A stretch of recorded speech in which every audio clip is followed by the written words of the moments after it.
স্কুলের আজকের শিক্ষক প্রশিক্ষণ এবং বিষয় হচ্ছে অভিভাবকদের সাথে শিক্ষকদের বিষয়ে অভিভাবকদের ম্যানেজ করা, অভিভাবকদের সাথে আচরণ, অভিভাবকরা কি প্রত্যাশা করে এবং অভিভাবকদের সাথে আমাদের কি ব্যবহার করা বাঞ্ছনীয় এ বিষয়ে আপনাদের আজকের যে সভাটা এতে যারা উপস্থিত হয়েছেন সবাইকে ধন্যবাদ জানাই। আমরা চট্টগ্রাম মডেল স্কুলটা এখানে অনেক দিন পরিচালিত, এই স্কুল চেনে না এমন মানুষ এই এলাকায় নেই, কেননা এটা এখানে প্রায় 18 বছর। তাই আমরা এই অভিভাবক যারা এখন বর্তমানে অভিভাবক তাদের অধিকাংশ মানুষই আমাদের স্কুলের আবার শিক্ষার্থী, কিছু অভিভাবক তো শিক্ষার্থী, আচ্ছা 3-4 জন তো আপনারাও চেনেন।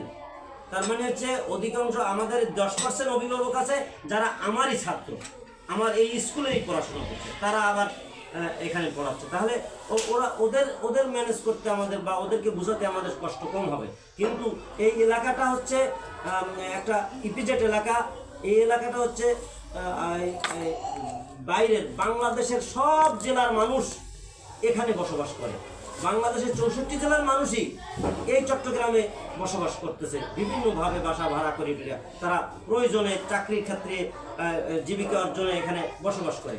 তাই আমরা একটা এলাকার জন্য একরকম আচরণ, একরকম ভাষা, একরকম ব্যবহার অন্য মানে বাংলাদেশের 64টা সমাজ জেলা হিসেবে যদি ধরা হয়, তারা দেখবেন যে বাংলাদেশের মানুষ তাদেরকে যদি বলা হয় যে যাও কই দেশে যাই, তারা দেশ বলতে তাদের জেলাটাকে বোঝে। তার মানে তাদের দেশের আচরণ, তাদের দেশের কথা, তাদের দেশের ব্যবহার, তাদের দেশের শিক্ষা, কৃষ্টি, কালচার কিছুটা আমাদের পার্থক্য হবে। তাই আমাদের যে দ্বন্দ্বটা হবে, যে মনোমালিন্যটা হবে, যে আমাদের যে সমস্যাগুলো হবে, এই সমস্যাগুলোকে কিভাবে আমরা ম্যানেজ করব, কিভাবে কোন কৌশল অবলম্বন করব, সেই বিষয়ে আজকে আপনাদের এই প্রশিক্ষণে আপনাদেরকে যতটুকু কথা বলা হলো আপনারা এটা একটু অনুধাবন করবেন এবং আপনারা সার্বিকভাবে প্রমিত ভাষায়, বাংলা ভাষায় কথা বলবেন। যে ভাষার যে টোন এটা তো অতিক্রম করতে হবে শিক্ষকদের, উচ্চারণের বিষয়, তারপর যে কথা সবাই বোঝে এমন কথা বলতে হবে।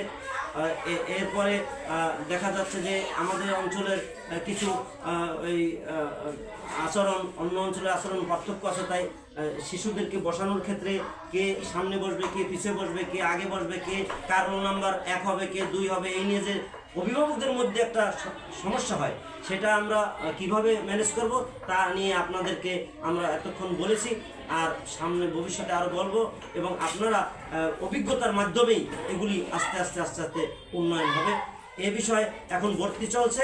আপনারা এলাকার যারা ভর্তি হতে আসবে, আমাদের স্কুলের বৈশিষ্ট্য, স্কুলের নিয়ম নীতিটা সবাইকে সুন্দরভাবে বলবেন এবং সবাইকে স্কুলের সাথে থাকার জন্য, স্কুলকে আরও উন্নয়নের জন্য, লেখাপড়া কোনো ত্রুটি আছে কিনা দেখার জন্য আপনাদের অনুরোধ জানিয়ে আজকে আমি আমার কথা শেষ করছি।